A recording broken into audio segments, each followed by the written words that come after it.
कभी सोचा है एक किसान के लिए उसकी फसल क्या होती है? शायद सिर्फ कमाई का जरिया नहीं, बल्कि उसकी आत्मा का एक हिस्सा। आज हम एक ऐसे ही किसान रघुनाथ की कहानी में उतरने वाले हैं। एक कहानी जो लगन, हिम्मत और उम्मीद की है। ये जो बात रघुनाथ ने कही ना, ये सिर्फ शब्द नहीं है, ये उनकी पूरी जिंदगी का, उनकी हर एक सांस का सच है। मतलब सोचिए, उनकी आत्मा अपनी फसल से इतनी जुड़ी हुई है कि जब तक वो सुरक्षित नहीं, उन्हें चैन ही नहीं पड़ता। तो चलिए कहानी शुरू करते हैं। चलते हैं रामपुरवा गांव और मिलते हैं इस खेत के रखवाले रघुनाथ से। इनका अपनी जमीन से रिश्ता सिर्फ खेतीबाड़ी का नहीं है, नहीं, ये रिश्ता बहुत बहुत गहरा है।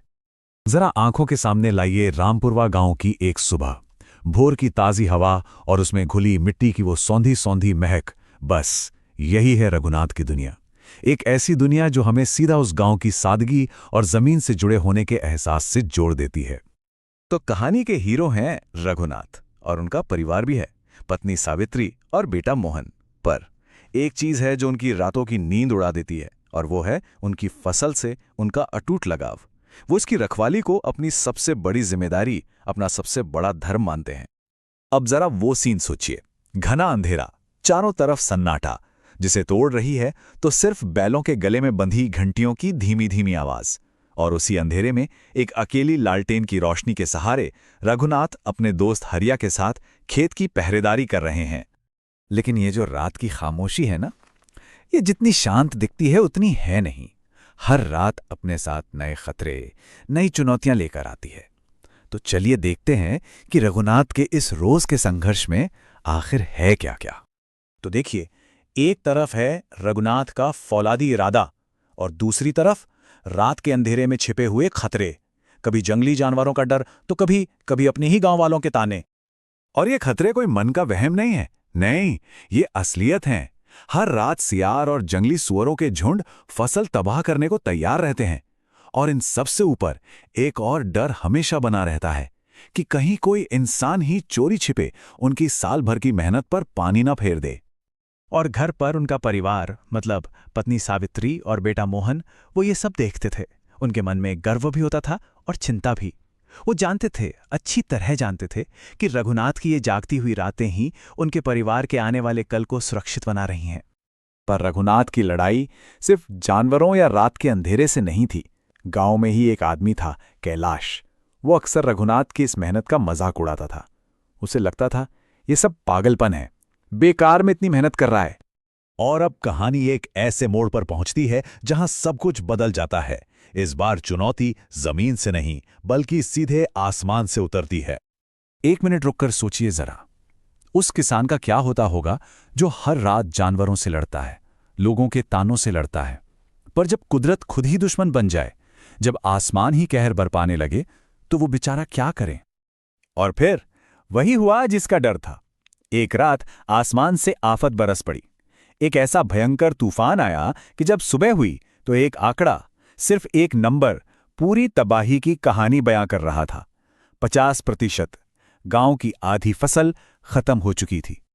ये कहानी का वो पल है जहां सब कुछ जैसे थम सा गया। ये सिर्फ रघुनाथ की मेहनत नहीं थी जो बर्बाद हुई, पूरे के पूरे गांव की साल भर की मेहनत पर पानी फिर गया था। सारी उम्मीदें एक झटके में टूटकर बिखर गईं। लेकिन कहानी यहां खत्म नहीं होती। असल कहानी तो अब शुरू होती है। अब हम देखेंगे कि रघुनाथ ने इस बर्बादी का सामना कैसे किया, और कैसे इस तबाही में निराशा नहीं बल्कि एक बहुत गहरी सीख छिपी थी। उस पूरी तबाही के बीच रघुनाथ खेत की मिट्टी को अपने हाथ में उठाते हैं और बस एक बात कहते हैं, मिट्टी थकी है, हारी नहीं। सच कहूं तो यही एक लाइन इस पूरी कहानी का दिल है, इसकी आत्मा है। ये दिखाती है कि सब कुछ लुट जाने के बाद भी उम्मीद की एक किरण बाकी है। रघुनाथ ने सिर्फ कहा नहीं, करके दिखाया। उन्होंने अपने बेटे को और पूरे गांव को अपने काम से हिम्मत का सबसे बड़ा सबक सिखाया कि संकट आए तो उसका सामना करो, हिम्मत मत हारो, और सबसे जरूरी, उम्मीद का दामन कभी मत छोड़ो। और जानते हैं क्या हुआ? रघुनाथ की इसी हिम्मत ने पूरे गांव की सोच को बदल के रख दिया। कहानी का ये आखिरी हिस्सा हमें यही दिखाता है कि कैसे एक अकेले इंसान का जज्बा पूरे समाज को एक नई राह दिखा सकता है। गांव वालों की सोच में जमीन आसमान का फर्क आ गया था। देखे, तूफान से पहले लोग मजाक उड़ाते थे, शक करते थे, पर तूफान के बाद वही लोग रघुनाथ के साहस का सम्मान करने लगे। अंत में ये पूरे गांव के लिए एक सबक बन गया। और सबसे बड़ा बदलाव तो कैलाश में आया।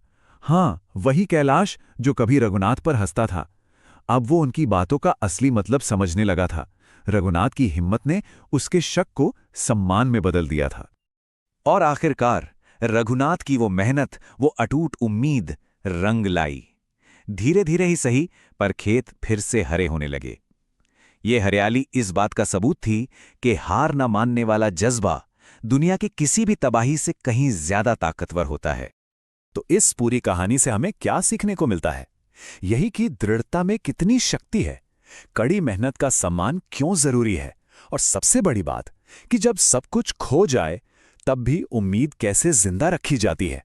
यही है असली जीत का मतलब। और अब जाते जाते एक सवाल हम सभी के लिए। जैसे रघुनाथ ने कहा था, मिट्टी थकी है, हारी नहीं। तो अपनी अपनी जिंदगी में सोच कर देखिए, वो क्या है जो थक तो जाता है पर कभी हारता नहीं है? वो कौन सा जज्बा है? इस पर सोचिएगा जरूर।